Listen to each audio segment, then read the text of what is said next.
Okay. So we're looking at the stages of respiration, and then we actually made a mention that respiration takes place in 1, 2, 3 major stages. The first stage we said was glycolysis. The second stage we said was the reactions of the Krebs cycle, or we can call it the tricarboxylic acid cycle. Then the last one we said is the electron transport. The electron transport system.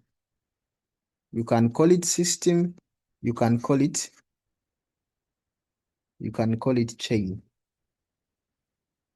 Aha. So we are going to look at the biochemistry of this just in a very short while. Then after we shall proceed and look at the other things in respiration that are involved. All right. Now, the first stage of respiration that we're looking at, we say that it's called glycolysis. So it's what we had begun on. We began on glycolysis. And we say that glycolysis is conveniently divided into 3 steps. The first one, we actually said, is actually involving phosphorylation. Phosphorylation of our sugar.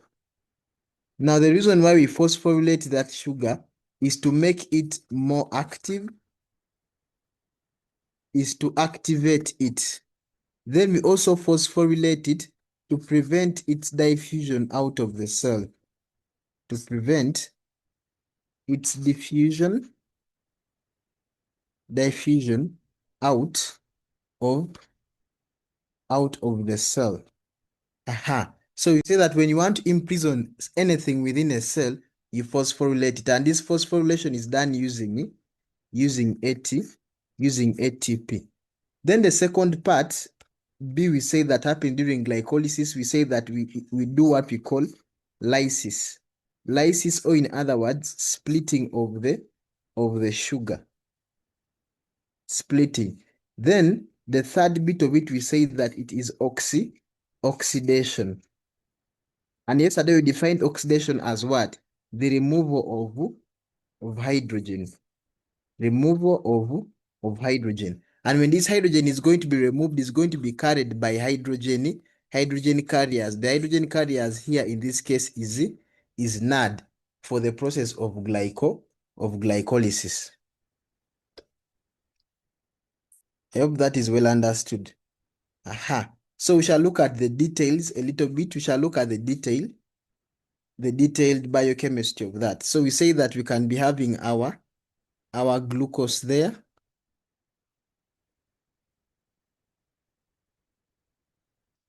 I hope everybody is seeing the screen very well.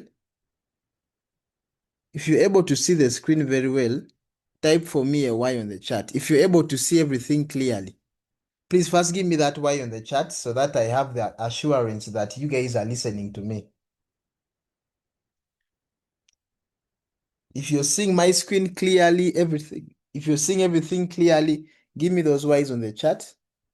Okay. All right, that is fine. All right. It means everybody's able to get me clearly. All right. So we said glucose obviously is composed of 6 carbon atoms. The first thing that is going to happen to glucose is that it's going to be phosphorylated. So we are beginning with the first step, phosphorylation.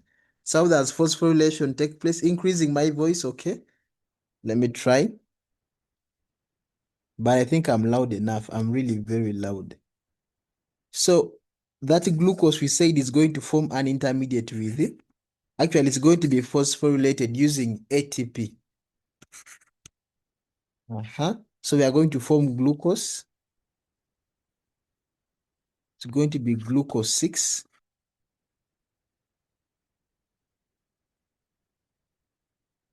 We are going to form a glucose 6 phosphate. Then we say that this glucose 6 phosphate is going to isomerize to form fructose to form fructose 6 phosphate. One thing I'd forgotten to say is that this glycolysis of ours takes place within the what? It takes place within the cytoplasm. We say that it takes place within the cytoplasm. Then it can take place in either the absence, it can take place in the absence or in the presence of oxygen. That is one thing we should know about that glycolysis. So you say that it's going to isomerize by, obvious that reaction is catalyzed by an isomerase enzyme to form fructose 6 phosphate. Again, we are going to have ATP coming in to phosphorylate that. So we shall have ADP there. So we shall have here fructose 1 6 is phosphate. Shayla is raising up her hand. Let me ask you to unmute. You can unmute. Excuse me, sir. Yes, Like please. you're not talking about the enzymes involved in each step. All right. Yesterday I'd explained the issue about those enzymes, but it's okay. Let me talk about them. It's fine, all right?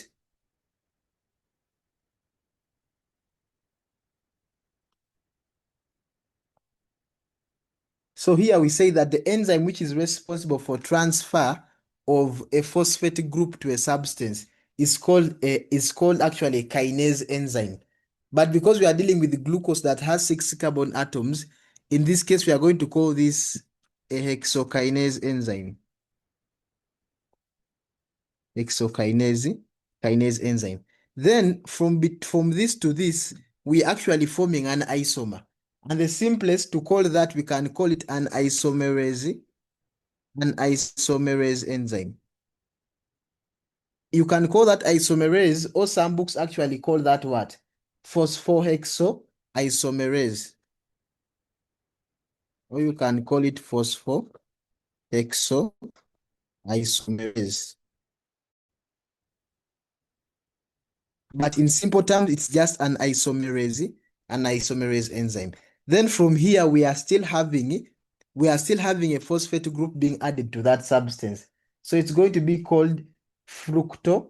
In other words, fructokinase. Phosphofructo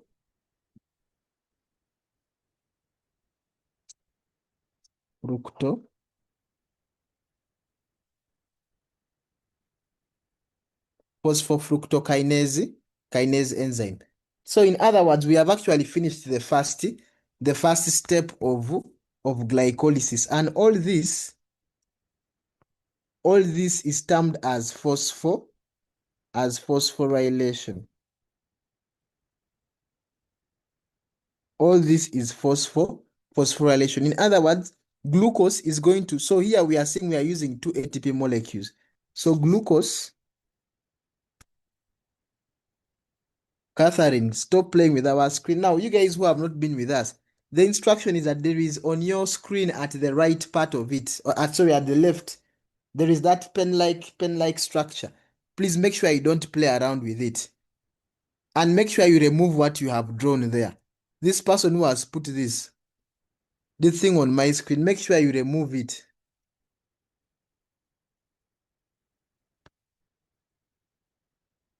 How many guys are hearing me clearly? If you can hear me clearly, because this Prince Abu is, I don't know. Give me feedback if you're hearing me clearly. It could be probably having a network problem, or maybe I'm low. But I don't think I'm low because I'm really at the peak of my voice. So children, we're saying that the first bit of it we are done, where we are doing a phosphorylation. So glucose is going to be phosphorylated using a total of how many ATP molecules? 2 ATP molecules to form now this compound, which is fructose 1,6 biphosphate. So we are done with this. Then we are going to go to the second stage of of glycolysis, and that second stage is called, it's actually called lysis.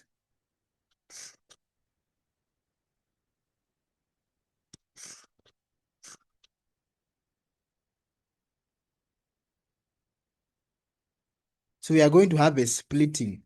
This is going to split into two. Now I forgot to put the number of carbon atoms. These are all composed of 6 carbon atoms. 6 carbon atoms.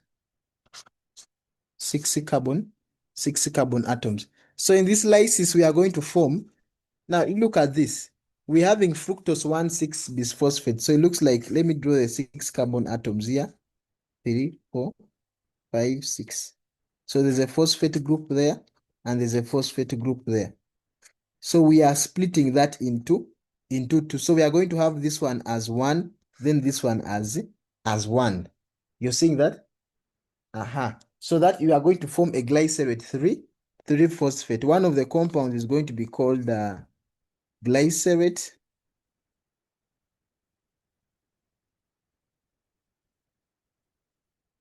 It's going to be called glycerate 3-phosphate. Then the other one is going to be called dihydroxyacetone.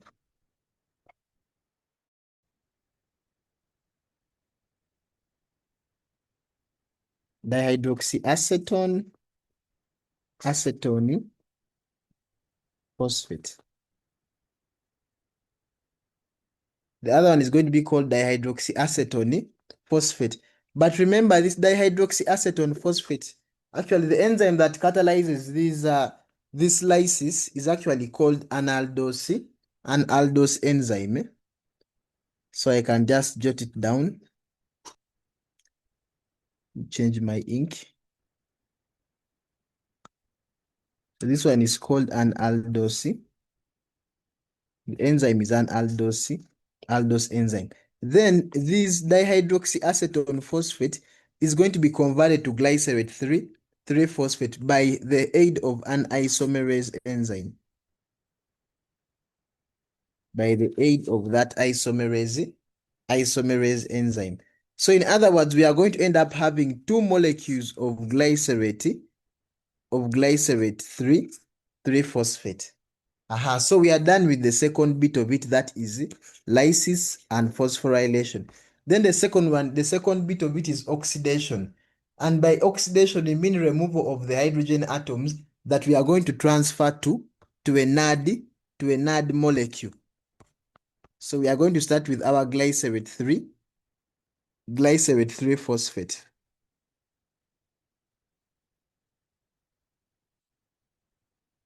Remember that there are now two molecules of glycerate 3-phosphate. The first thing that we are going to do is that we are going to add a phosphate group. But in this case, this phosphate group is not coming from ATP. So we are just going to add it there. We are going to add that phosphate group, which is not coming from ATP. Then after, we are going to oxidize. In other words, we are going to remove one hydrogen atom that we are going to transfer to NAD. So we shall end up having reduced NAD. So because we have added a phosphate group, you're seeing that because we have added a phosphate group, meaning that the phosphate groups are going to be 2. So we are going to call that compound 1,3-bisphosphoglycerate. 1,3-bisphosphoglycerate, because we have added a phosphate group. Then the next thing which is going to happen, obviously this reaction here in which we are removing a hydrogen atom is going to be catalyzed by an enzyme which is a dehydrogenase enzyme. A dehydrogenase enzyme. Then after this 1,3-bisphosphoglycerate is going to be converted. So we are going to remove a phosphate group. So we are going to remove one of the phosphate groups. And when we remove one of that phosphate group, obviously we are going to carry it to to ADP. So ADP is going to combine with one of that phosphate group to form ATP. But because all these things are happening 2 times, you realize that we are going to form 2 molecules of NAD. Let me put it in bracket. Then we are going to form 2 molecules of ATP. 2 molecules of ATP. So because we have removed one phosphate group, we are going to end up having what? We are going to end up having 3-phosphoglycerate. This is now going to be 3-phosphoglycerate.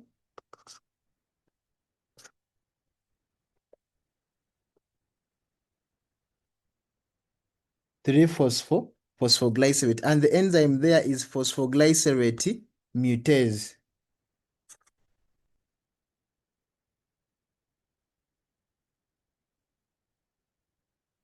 Phosphoglycerate mutase, that is the enzyme that is going to catalyze that reaction. Then this 3-phosphoglycerate is now going to be converted to 2-phosphoglycerate. In other words, now that 3, remember in our organic chemistry, that those numbers signify the position of of a particular group. Now this one, the phosphate group is on position number 3. Now what we are going to do is that we are going to transfer it to position number 2. So we are going to call that compound 2-phosphoglycerate. We are going to call that 2-phosphoglycerate. That is one thing which is going to, so we are going to transfer, we are just going to transfer the phosphate group from position number 3 to position number 2. Then that 2-phosphoglycerate is going to be converted by the removal of a water molecule. We are going to convert that to phosphenolpyruvate, our PEP,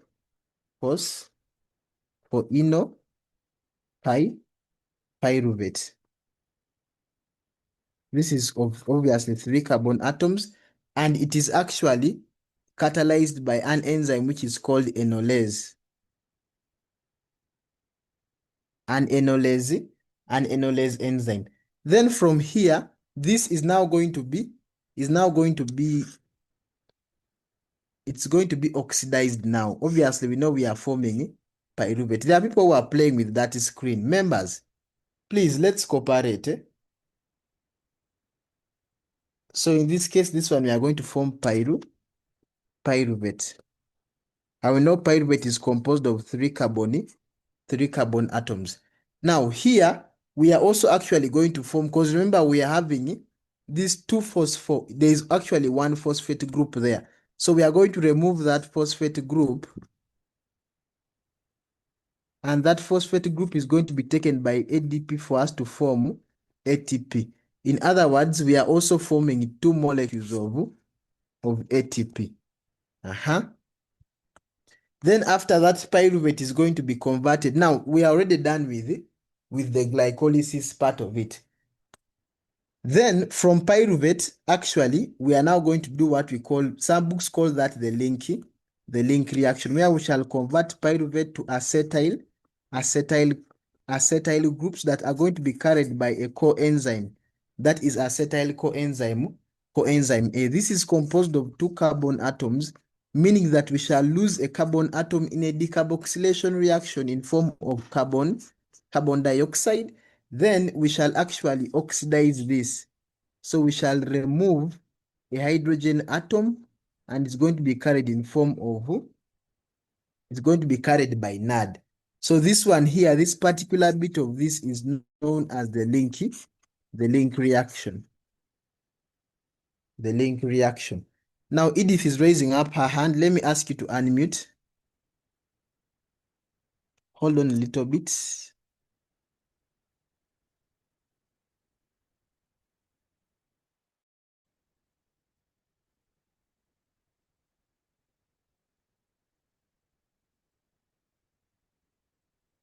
Edith, you can unmute.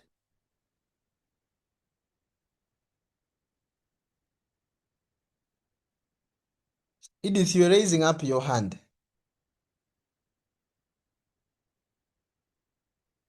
Somebody was, let me look at your chats. Yes, glyceraldehyde 3-phosphate is the same as glycerate 3-phosphate. What we want here is simplicity.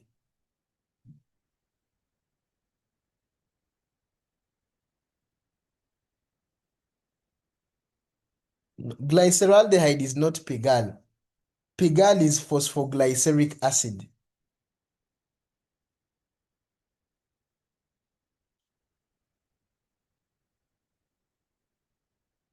Okay. I don't know whether we are, let me display back my screen. I don't know whether we are fine with that process. Now, this entire process is just dealing with the conversion of that glycerate 3-phosphate to convert it into pyruvate. We say that the first thing which happens is that we are going to add a phosphate group into that glycerate 3-phosphate. Because we are adding a phosphate group, they are now going to be 2. So we shall call it 1,3-bis-phosphoglycerate. Then we are going to remove that phosphate group and we are going to yield ATP. You're seeing that, but because we have removed the phosphate group, it's now going to remain 1. So we shall call it 3-phosphoglycerate. Then we shall change that phosphate group from position number 3 to position number 2, where we shall call that 2-phosphoglycerate. Then the phosphoglycerate is going to be converted to pyruvate, to phosphinopyruvate. This can be called PEP. Is converted to PEP by removal of a water molecule. Then after that is going to be dehydrogenated to form for us pyruvate.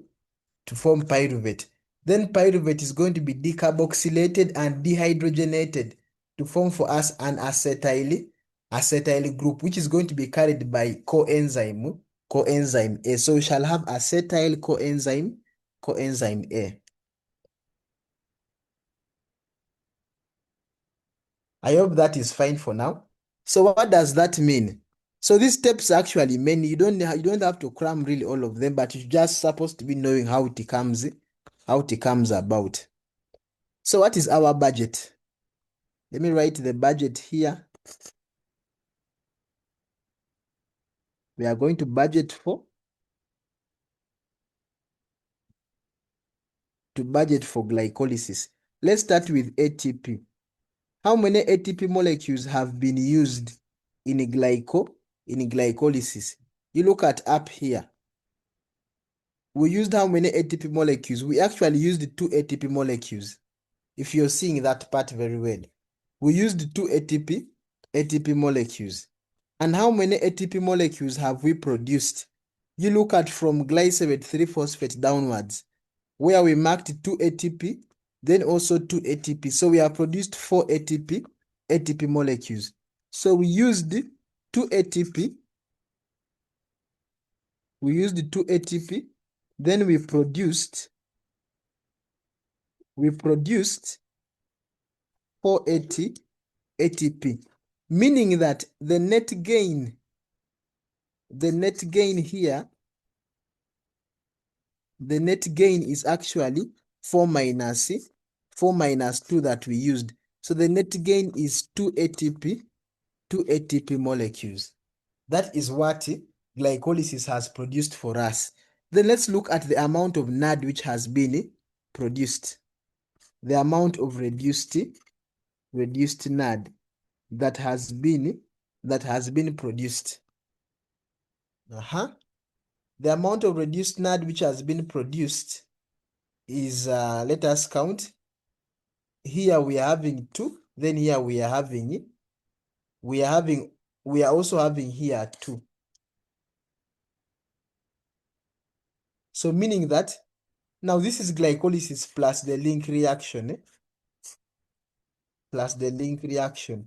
The link reaction is that reaction that it takes us from pyruvate up to acetyl coenzyme A. So the NAD that we have produced is actually 4 reduced NAD molecules.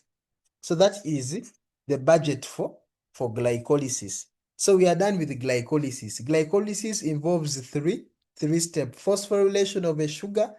The second one is lysis. The third one is oxidation of that sugar for us to form a pyruvate molecule. And it's that pyruvate molecule that is going to enter the Krebs cycle for further oxidation for us to yield more hydrogen atoms that will be carried in form of reduced NAD and reduced FAD. Are we okay? Let's utilize the chart.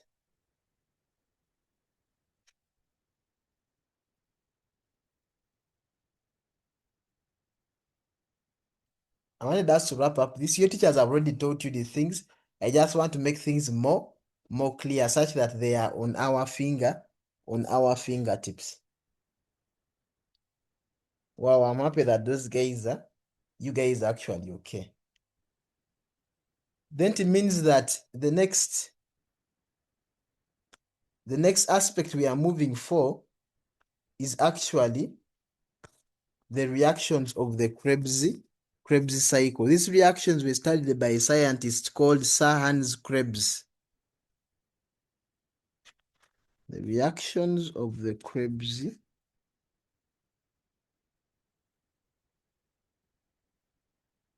Now the Krebs cycle is, people assume it's complicated, but I'm going to simplify everything today. I'm gonna simplify everything today. Leo ni leo, okay? Now, for me, the Krebs cycle, well, actually, what I can say about the Krebs cycle, within the Krebs cycle, we are going to involve, we are actually going to oxidize pyruvate.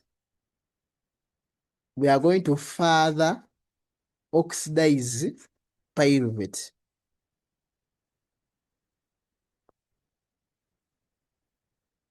We are going to further oxidize that pyruvate molecule. You're seeing that? So we say that we're having our acetyl coenzyme A, which is composed of two carbon atoms. Now, the easiest way for us to be able to remember the Krebs cycle is that we should be able to master the change in the carbon content.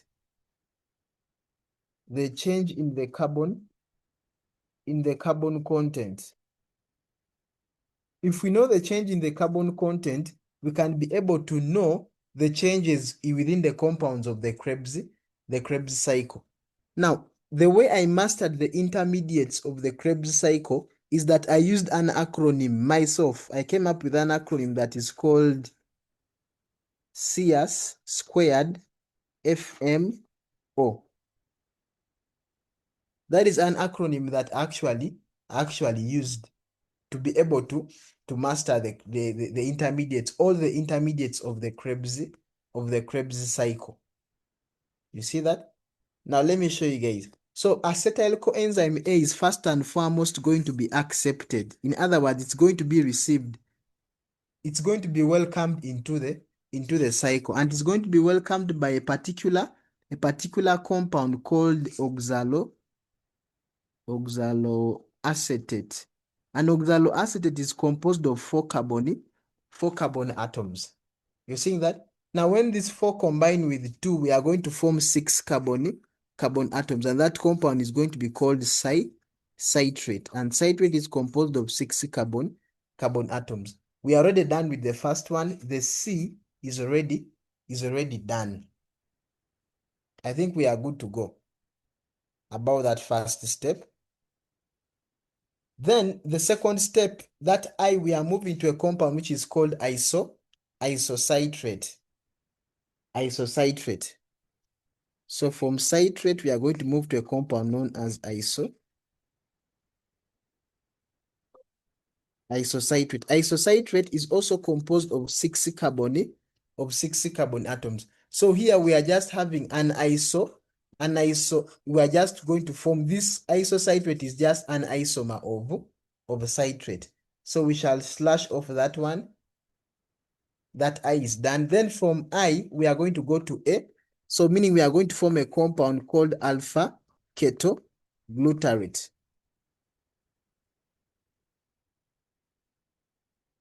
We are going to form alpha ketoglutarate, and alpha ketoglutarate is composed of five carbon atoms.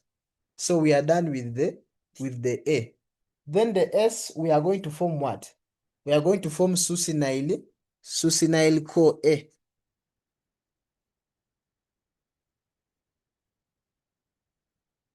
We are going to form succinyl coenzyme A. And succinyl coenzyme A has four carbon atoms. You're seeing that? Then after, so we are done with one of the S. So we are going to go to another S. Another S is going to be which compound? That is going to be now succinate. Succinate. So how succinate is also composed of four carbon atoms. The way I know the way I mastered that succinate comes after succinyl-CoA is because of this word net. Net just the same as late. I think that is fine. Then from succinate, we are going to convert it to a compound known as fumarate. That is now the F. Fumarate. Fumarate with E. And the fumarate in this case has four carbon atoms. Then from fumarate, we are going to convert that compound to malate. The malate is also composed of four carbon atoms. Then from malate, we shall move to oxaloacetate or oxaloacetic acid. Now that is the first bit of it. For us to be able to know all the intermediates within the Krebs cycle. Then the other bit of it is that if we are able to master the changes in the carbon content, meaning that we can be able, so when the carbon content is actually reducing, when the carbon content is reducing, meaning that we are actually losing carbon dioxide. So I go to my cycle and see where is the carbon content reducing. Between isocitrate and alpha ketoglutarate, the carbon content is reducing. So meaning that I lose carbon dioxide. Between alpha ketoglutarate and succinyl-CoA, the carbon content is changing, meaning that I'm going to lose carbon dioxide. So I think that is everything about the carbon dioxide. Then the second hint, the third hint now, the third hint is that wherever you are losing carbon dioxide in that cycle, you are actually going to lose hydrogen. In other words, you're going to lose a hydrogen atom to a NAD molecule. So here we are going to have that happening. So you're going to have NAD, then you're going to have NAD H2.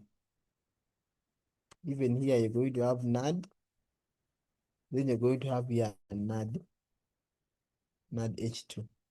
So everywhere you're losing carbon dioxide, you're going to lose a hydrogen molecule. Then also at the end of the cycle. So when I'm converting malate to oxaloacetate, I also lose a hydrogen atom. So I'll also form here reduced NAD. That I'm trying to show you how I mastered the cycle. Whenever I'm losing a carbon dioxide molecule, I'm also losing a hydrogen atom. So when I lose the hydrogen, I lose the hydrogen, I also lose carbon dioxide. Where the carbon dioxide is being lost, then also at the end of the cycle. Then the other thing also is that we are also going to form a reduced fad molecule. So the reduced fad molecule is when you're moving from succinate to fumarate. Look at that F. So it's from here that I'm going to be able to form a reduced fad molecule. That is flavin adenine dinucleotide. Then I think that is okay. Then also we are supposed to form ATP in one of the stages by substrate level phosphorylation. So here from succinyl-CoA to succinate is where I'm going to form ATP. So the ATP is going to be formed by a process known as substrate level phosphorylation.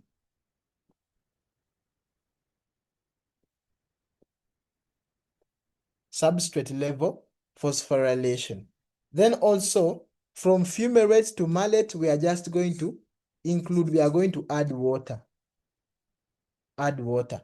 So at the end of the day, you'll be done with mastering your Krebs cycle. So this one here is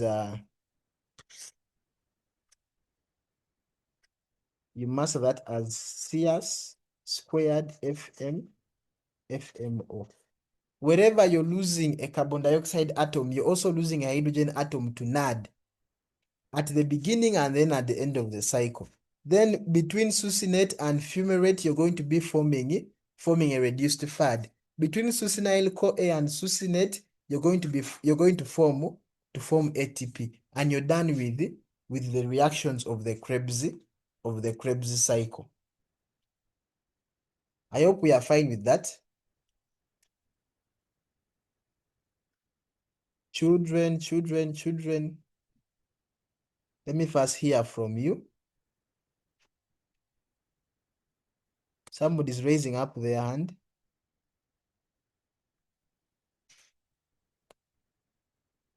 Okay, let me allow you shortly. You can unmute. This guy who has raised up their hand. Okay, thank you for this opportunity. So I have like somehow my questions are kind of many. So the first thing is that okay, I'm from a different school from the school you teach. So my first question is I'm seeing so far the glycolysis pathway and the Krebs cycle.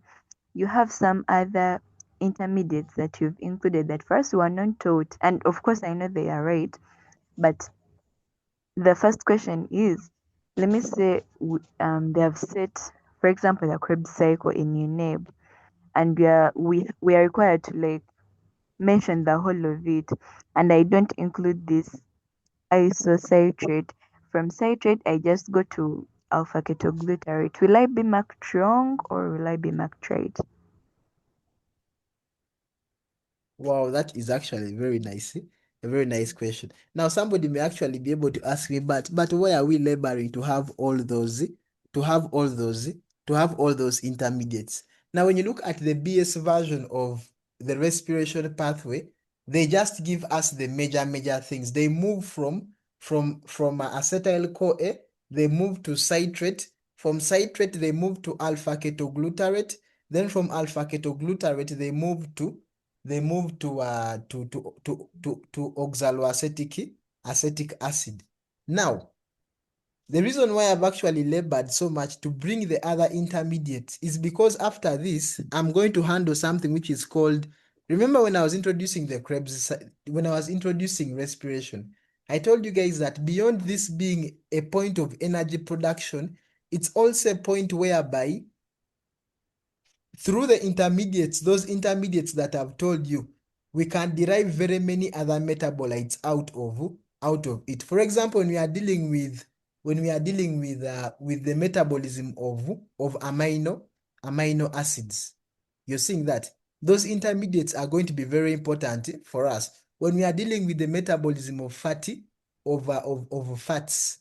We are going to look at that in detail, and you're going to see how we are going to be able to use those intermediates. But still, if it is still very hard for you, you can just capture the biological science version of the entire aspect. I don't know whether it's fine. Yeah, it's fine, Have I but do we answered get your the same question? marks? Yes, but do we get the same marks as a person who has mentioned all this? Yes. It depends. It depends on what they have decided. It depends.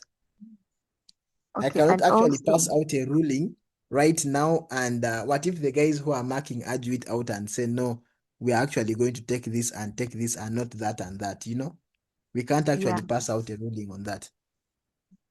okay, and also, first at our school, the link reaction was part of the Krebs cycle because we were told that the pyruvate will be will will move to the matrix by active transport, then the link reaction happens and stuff. So I'm kind of puzzled there.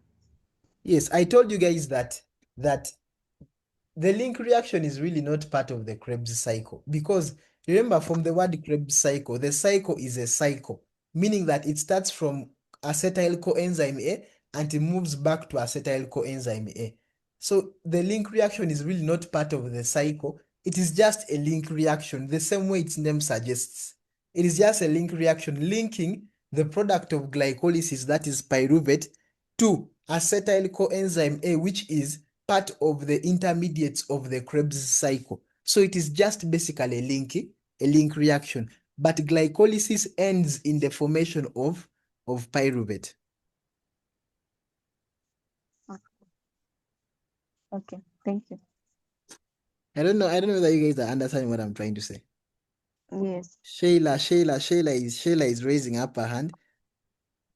Let me ask you to unmute. Okay, Shayla, you can unmute. So, does the link reaction take place with whether oxygen is available or not? No, the link reaction takes place only when oxygen is available. It does not take place without oxygen.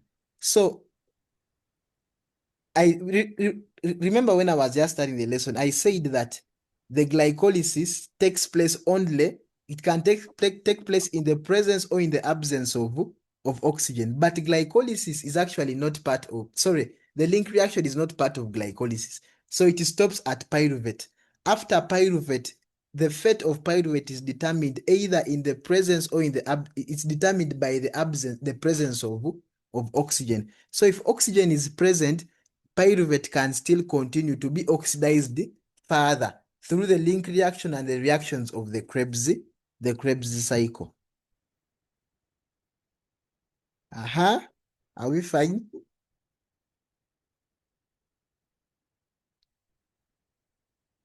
But I told you guys the trick on how to master those intermediates of the Krebs cycle. Let me check on your chart. So if we are fine with that, we can have the Y's on the chart and we see how to proceed.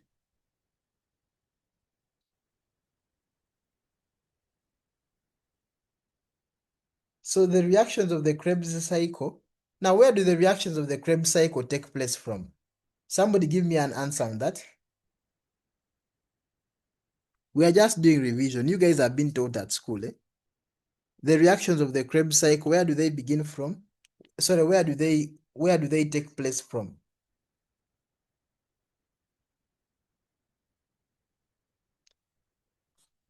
Let me ask Marion, you can unmute. The Krebs cycle takes place in the matrix of the mitochondria. Takes place in the matrix of the mitochondrion. Then for glycolysis?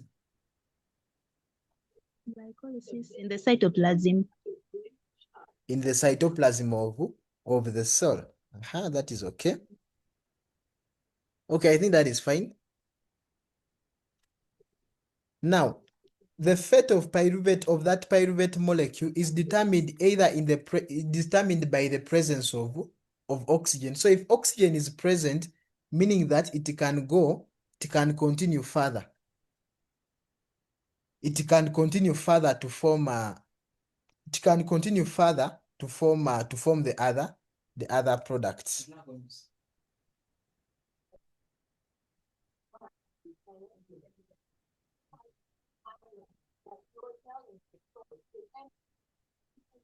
I think you guys can allow me to proceed and look at the other aspect of it.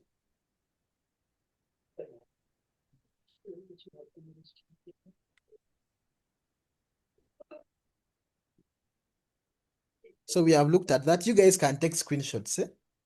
This work is really interesting. You can take that screenshot and you can even make it your profile picture, the Krebs cycle. Isn't it interesting? You guys can take that screenshot, can expand it like that.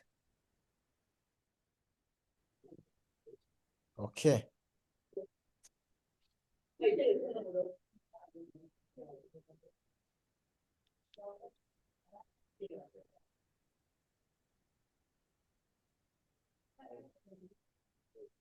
Okay. So we can proceed. Now let's look at now we can actually look at now the electron transport. Can we look at the electron transport system, or we first look at the fate of this pyruvate molecule in the absence of oxygen? In the absence of oxygen. Let's look at first of all that. So what will be the fate of our pyruvate molecule in the absence of oxygen? So the fate of pyruvate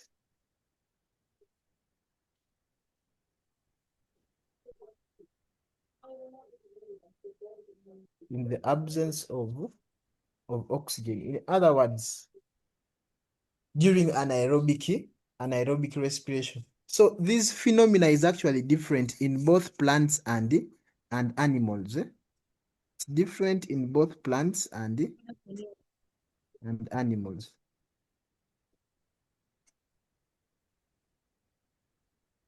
Before actually we proceed, I was actually almost forgetting. Our timetable for week 2 has already been posted in the various groups. The timetable for week 2 has already been posted in the various groups, and you guys have seen how nice it is, meaning that next week in biology, we shall be able to finish and harmonize transport according to the scope of our syllabus. I don't know whether that is fine. So you guys go ahead and look at that timetable and make sure that you make your payments for next week. To make your payments for the entire holiday or for weekly, depending on what you want. But it's actually cheaper for you to pay for the entire holiday, because our holiday is going to have about 7. The holiday is going to have about 7 weeks. For somebody who pays weekly, is going to be able to do what? Is going to be able to the person who pays weekly will pay a 70K. Somebody who is going to pay at once for the entire holiday, that is both for chemistry and biology, is actually going to pay a 50K. So make sure you use this week as we are warming you up to make sure that you get whatever it takes for you to make sure you attend the program. I don't know whether that is fine. So in case of any other thing, you can actually contact us. Let me drop my number here.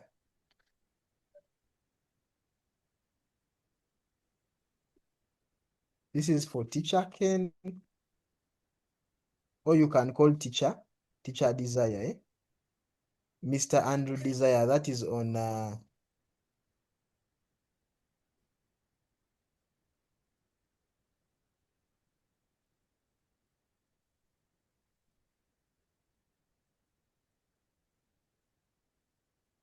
okay. So this is Mr.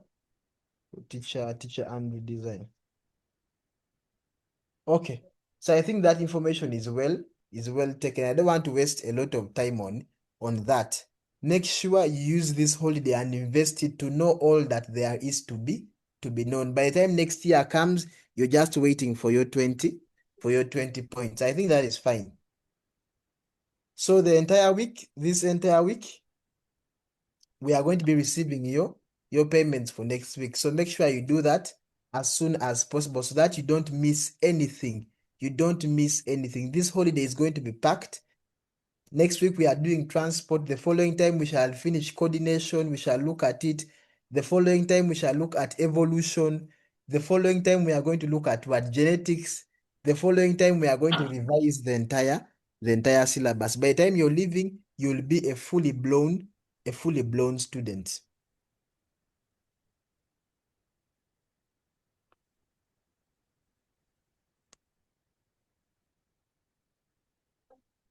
You will be a fully blown student. All right. So I think that information is good enough for you guys. So make sure you make it a must to be able to attend this holiday program. I would like to thank those guys who have been consistent. There are people who have been consistent here with us from first term's holiday, senior 5 first term. let me first look at your list.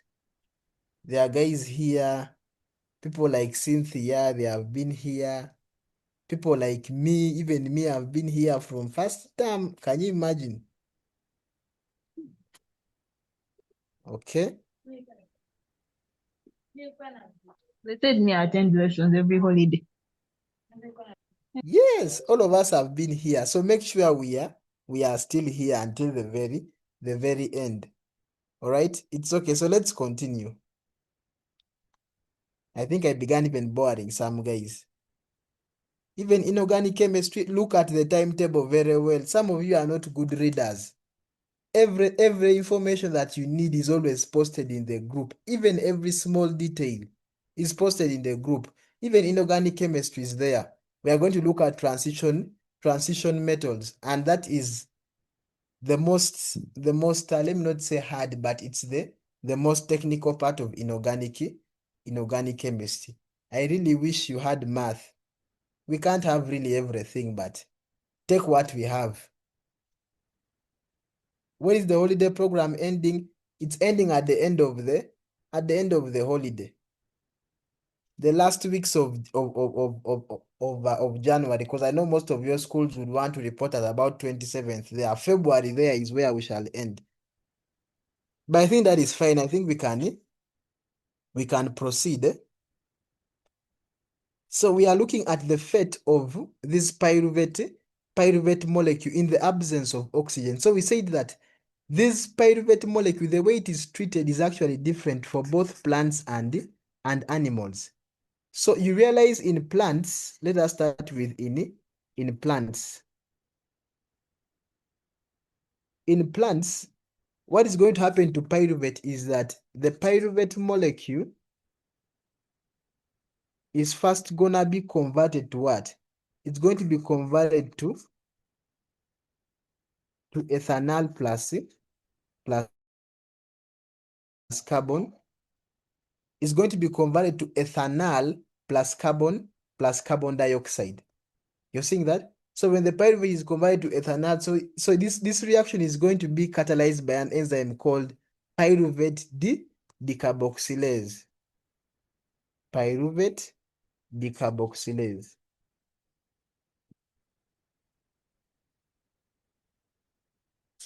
Pyruvate decarboxylase. That is what is going to happen to that. Then that ethanol rate on. Remember yesterday we looked at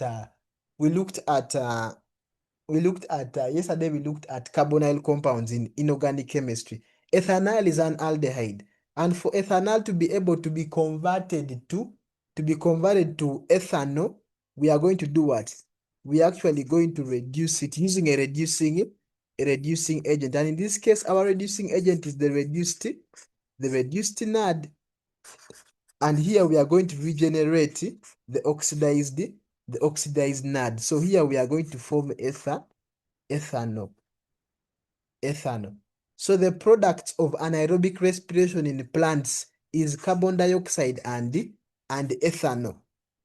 I hope that is fine.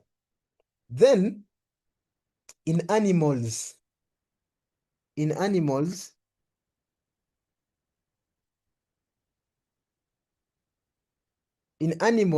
the pyruvate molecule is going to be reduced directly using the reduced NAD. That reduced NAD is going to do that too. Is going to convert this pyruvate to a lactate or lactic acid. That is what is going to happen in animals. Pyruvate is going to be reduced to lactic acid, and we know the effect of lactic acid. We are going to talk about that when we are talking about the effect of exercise on the respiratory. The effect of exercise actually in the body. When we are going to look at transport, then some part of it in respiration, where we are going to look at what happens when somebody bursts into a strenuous activity. So we are going to look at all that after looking at this biochemistry. So in the absence of oxygen, this is what is going to happen to a pyruvate molecule. In plants, we shall form carbon dioxide and ethanol. Then in animals, we shall form lactic acid directly by reducing it. I hope we are okay with that.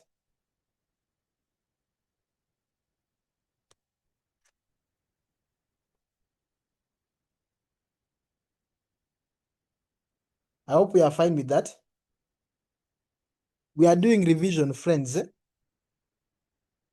We are doing revision. Edith, you can unmute if you want to say something.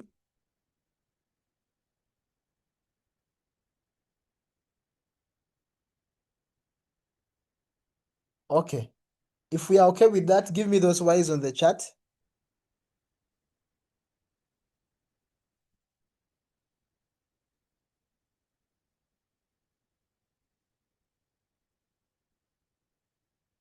So you guys make sure you're part of this holiday program by all means.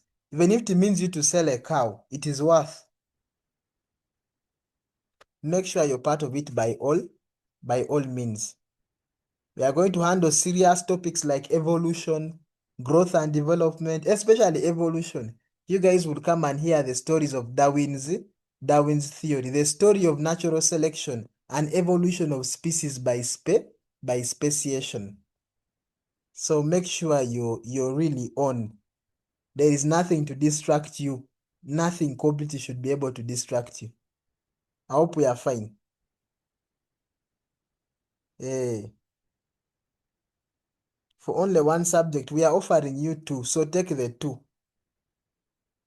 So our pay is actually equal. That is actually going to help people who are doing both subjects and the ones who are also doing one. Because I realize some people can be there. For me, I want only one. Then at the end of the day, they start sneaking into chemistry lessons. They start sneaking around. That is the thing I don't want. So if you want to sneak around, you sneak around when you have paid. All right. Aha. Now, somebody say that I pardon for in plants. We say that in plants, that pyruvate molecule is first going to be decarboxylated catalyzed by an enzyme, pyruvate decarboxylase.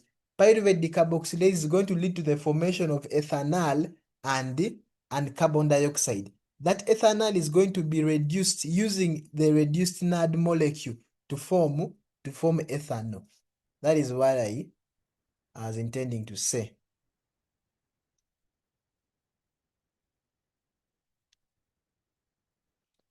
During anaerobic respiration, there is a high level of lactate than pyruvate. Why? Because the pyruvate which is going to be formed has to be reduced. Now, let me first explain that biology. Let me explain that biology. Where is my screen? Now look at this. In anaerobic respiration, we are actually aimed at producing. We're actually going to produce some ATP molecules. You're saying that? We're going to produce some ATP molecules. But the NAD we have has to be regenerated. You're seeing that? So the reason why we actually form a lot of lactic acid is that this NAD here has to be it has to be regenerated such that this one here can accept more hydrogen. It can be able to accept more hydrogen atoms. Hydrogen atoms, such that the process continues.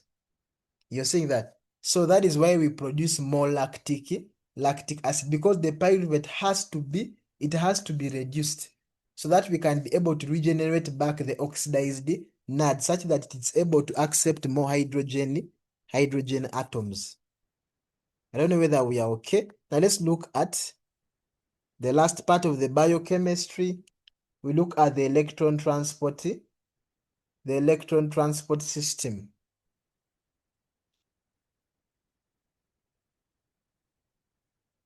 Oh, let me use code green. So the last part of this stages is this one, is the electron transport.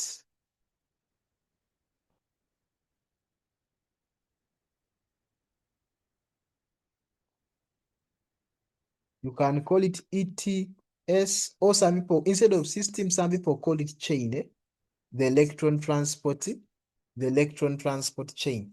Now, the electron transport chain. Now, for those of you who are readers of biological science, I think you have, it's actually possible that you could have frozen at a particular point when you reached that part of the topic. You're seeing that. Now, the electron transport chain deals with this, as the word suggests, it deals with movement of electrons from one electron carrier to another. The same thing that we looked at in nutrition in plants, where we looked at the electron transport chain that takes place within what? Within the thylakoid membranes. You're saying that. Now, the electron transport chain is that we are going to have electrons moving downhill in terms of energy. You're seeing that from one electron carrier to the other. That is what the electron transport chain is all about. Now here, remember we have formed this NAD. It is carrying hydrogen. You're seeing that? We have formed this FAD, and that FAD is also carrying hydrogen. Now what these are actually going to do is that this hydrogen here is actually going to split. You're seeing that? It's going to form for us hydrogen ions. You're seeing that? Then it's going to form for us electrons. Now, if I'm to balance up this equation, this is going to be a 2, this is going to be a 2. You're seeing that? Now, once this hydrogen atom splits to form the hydrogen ions and the electrons, it is these high energy electrons that are going to move through the electron transport system, or the electron transport chain. And as they move through the electron transport chain, as these electrons move through the electron transport chain, what is going to happen is that they are going to lose energy. Because these electrons actually carry energy. In other words, they are actually called high energy electrons. So these electrons are going to lose energy. And as they lose energy, the energy is going to be used now to combine ADP and inorganic phosphate for us to be able to form ATP. That is what the electron transport system is all about. You're seeing that? Or further, somebody can go and explain that this energy is lost and we use it, and somebody can explain it according to what we call the chemiosmotic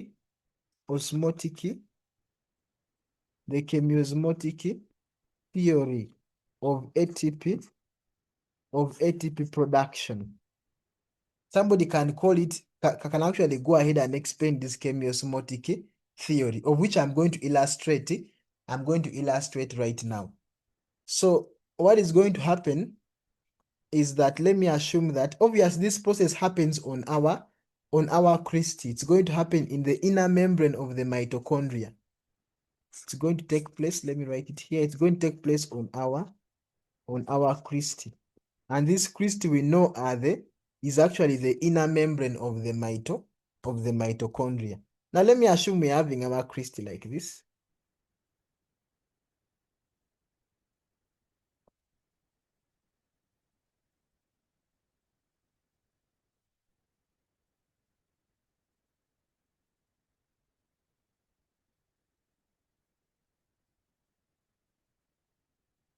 Obviously, the membrane is according to the fluid mosaic model of cell membrane structure. That is how we assume that all membranes are. So let me draw the crystal.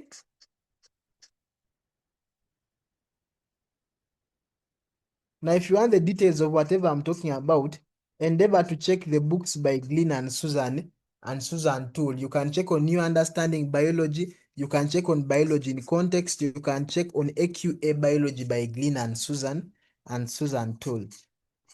So this is our crystal.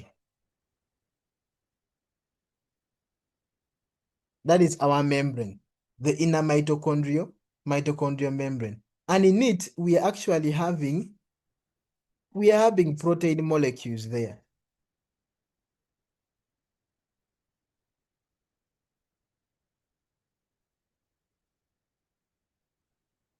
Then remember, we also have the stacked particle. This one here is called the stacked. In case you're not seeing well, you can zoom on your screen, but avoid touching on that pen-like structure that we have. Then this one here are actually the protein. Those are the protein molecules. We know the fluid mosaic model. You're seeing that? Now what is going to happen is that we are having our NAD, reduced NAD, and our reduced FAD. You're seeing that this reduced NAD and this reduced FAD are going to, we say that they are going to split and they form for us the hydrogen ions, then the electrons. You're seeing that. Now this one is an electron carrier. I can call this electron carrier 1. I can call this electron carrier 2. I can call it electron carrier 3. Though they have names, biological science names them. Electron carrier 3 is cytochrome oxidase. The electron carrier 2 is just cytochrome. Then the other ones, the other two more here, but I won't actually name them. Let me actually just name those ones. Now what is going to happen is that the electrons are the ones that are going to pass through a series of electron carriers. So this electron is going to pass through this electron carrier 1, then it is going to be sent to electron carrier 2, then it is going to be sent to electron carrier 3. But these electrons here are high energy electrons, meaning that they have a lot of energy. You're seeing that. So as they move from one electron carrier to the other, they are going to lose sufficient energy, which is going to be used to pump these hydrogen ions you're seeing. They are going to be pumped across the membrane, and they're going to be pumped into the intermembranous space. This is called the intermembrane. And we know that the intermembrane space is the space between the outer membrane of the mitochondria and the crystal. So as they move from a series of electron carriers, they are going to lose sufficient energy, which is going to be used to pump the hydrogen ions across the membrane into the intermembrane space. Now those hydrogen ions are actually going to build up. The hydrogen ions are going to become very many from there. So when they become very many, they are going to create what we call an electrochemical gradient. So these are going to create an electrochemical gradient in the membranous space. That means that they are going to be able to diffuse through the stacked particle. So they are going to diffuse through the stacked particle. And once they diffuse through the stacked particle, the reaction they're actually going to produce, they are going to produce energy that is going to be used to combine ADP and inorganic phosphate for us to be able to form ATP. And this reaction is catalyzed by an ATPase enzyme or ATP synthetase enzyme. That is how the electron transport system takes place within the mitochondria. Are we good to go?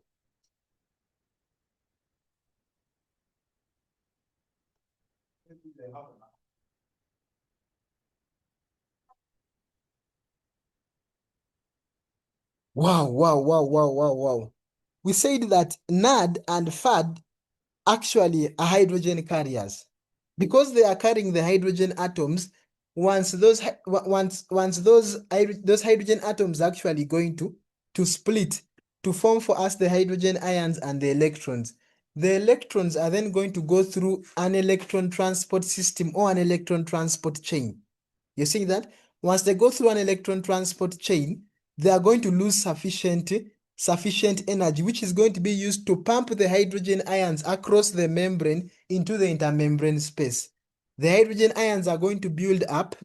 Once they build up, they are going to develop an electrochemical gradient within which they are going to pass through the stacked particle, and they are going to lose sufficient energy, which is going to be used to combine ADP and inorganic phosphate to form ATP, a reaction which is catalyzed by an ATPase enzyme. That is the story of the electron transport chain.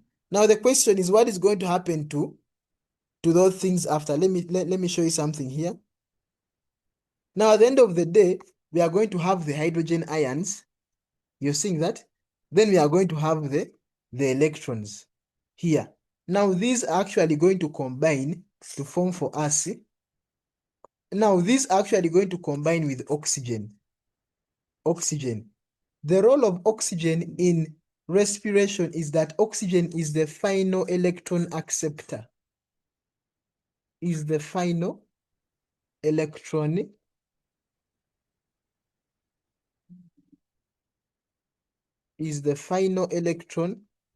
acceptor. So oxygen is going to combine with the electrons, then hydrogen ions, for us to be able to form water. You're seeing that? So we shall have here 2 to balance this equation up and 2 there. So we shall have water being formed as a product of respiration. So this oxygen is the final electron acceptor. Then, yeah, that is that. Yeah, that is, I think, the last thing I wanted to point out on the electron transport system. MG is raising up her hands. Guys, please use your real names as your display names. You guys can you can unmute MG. So you pardon me, but I have like many questions. I It's okay. understood, but I have like many questions. So the first Fine. thing, again, allow me refer to my school. At my school, they taught us that the electron transfer chain. Number one, it starts from reduced NAD, then FAD, then cytochrome, then cytochrome oxidase. So first, we were told that you're going to have the hydrogen move from reduced NAD, then reduced FAD. Of course, as it goes on losing its energy. Then when Yeah. it reaches cytochrome, first we were told that after FAD we have cytochrome. Then when it reaches cytochrome, the cytochrome has an element. It has, I think it was iron. Yeah, so like when the hydrogen reaches there, that's where it splits to form the protons and the electrons. Then of course the electrons continue. So like it's kind of So, different from yours. So I'm puzzled. so now, this I don't know the problem, that make sure you put your real name as your display name. I tried to point out the electron carriers here. I pointed out cytochrome. I pointed out cytochrome oxidase. But then you look at that drawing of ours that we have in biological science in BS. We actually have actually NAD as the first electron, as the first hydrogen carrier. Then we also have FAD. Then from FAD we move to cytochrome, isn't so? Yes.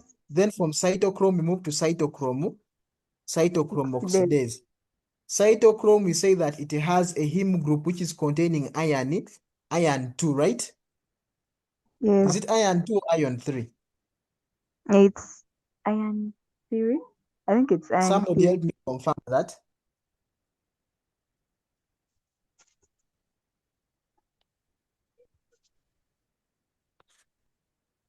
Jonah, help me confirm that. You can unmute and tell me, is it iron 2, iron 3? I think it's iron 2. All right. So we are having this, then cytochrome is having copper. It is having actually copper 1. Is it copper 1, copper 2? Somebody help me confirm that. Yes, MG.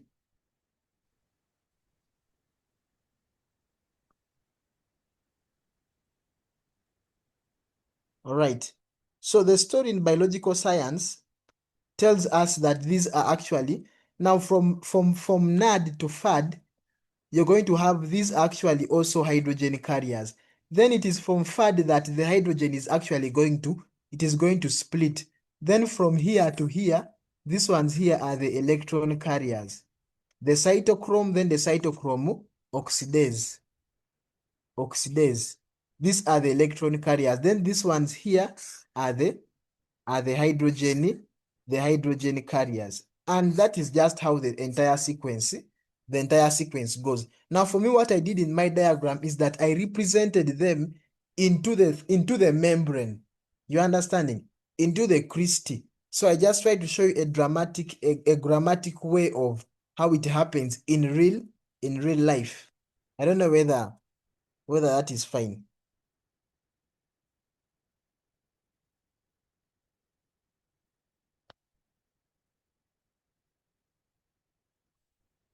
Right, I think that MG still has something to say. You can unmute. Yes. So my other question. Okay, this one I don't know. It's okay. My other question. I'm wondering if I'm looking at this illustration you've drawn. I'm wondering how do the electrons move from the first electron acceptor to the second?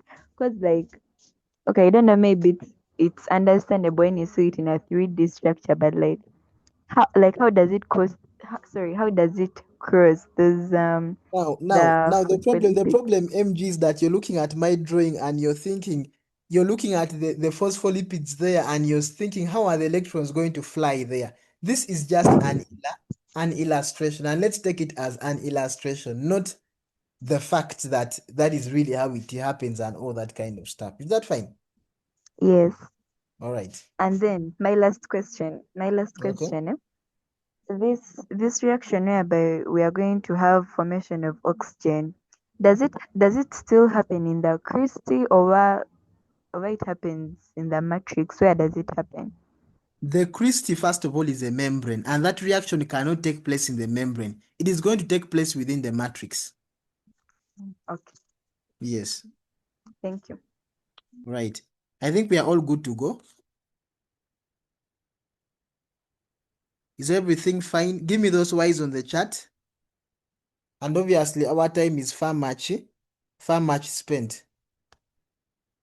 Now, in the last lesson of this respiration, I'm going to show you people how other compounds, for example, the fats, the proteins, the carbohydrates, are actually can be metabolized.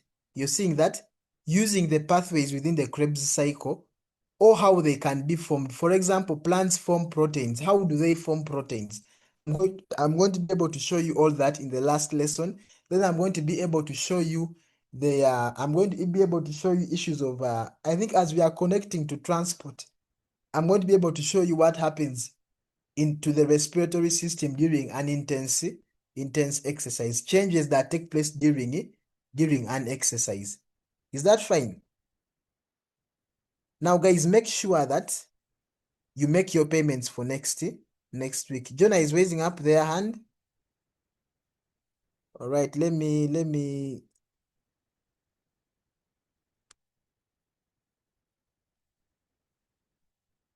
Yes, Jonathan.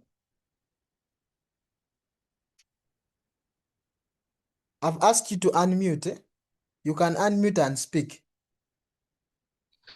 Okay, am I clear? Yes, you're clear.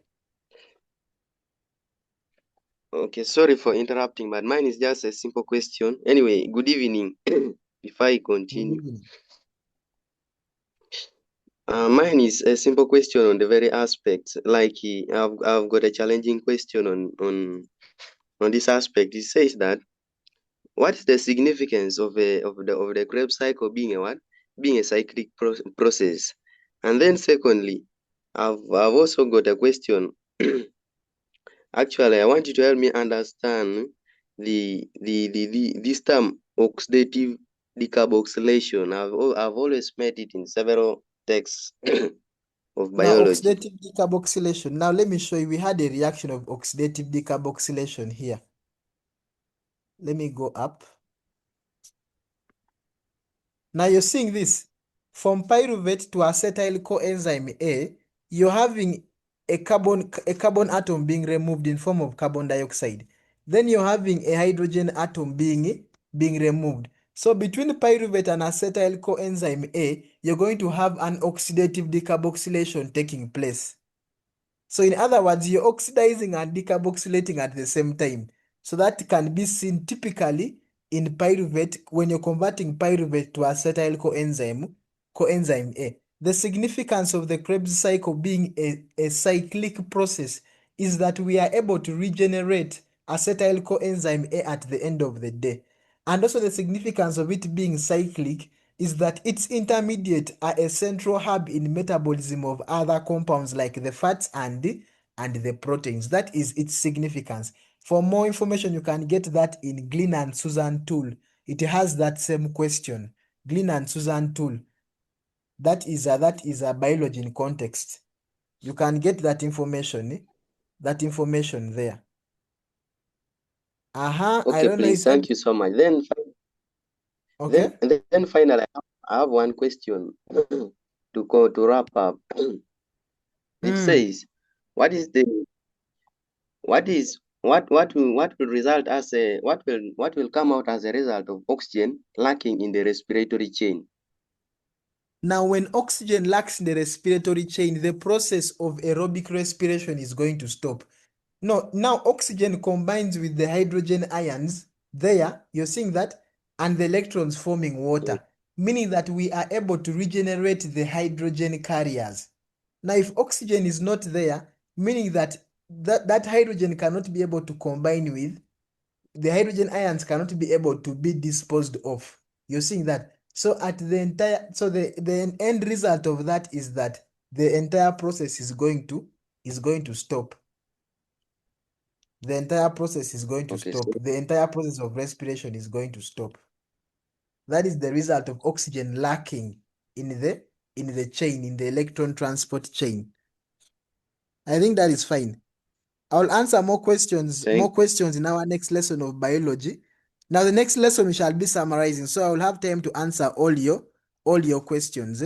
So I think we can stop today's lesson here, and we shall actually continue another time. Please encourage your friends to be able to join the program such that we move at par. Next week we are starting very serious topics, and we all have to be there. Encourage your friends to join. It's only 50,000 for the entire holiday. That is not a lot of money compared to whatever we are getting here. So make sure you join and be a part of this. I hope we are fine. The recording is going to be posted in the group for this week. For those, it's going to be for everyone, but by next week, the recordings are going to be classified. All right. So guys, thank you for attending the lesson. See you guys tomorrow for chemistry. See you guys tomorrow. Thank you for attending. Good night.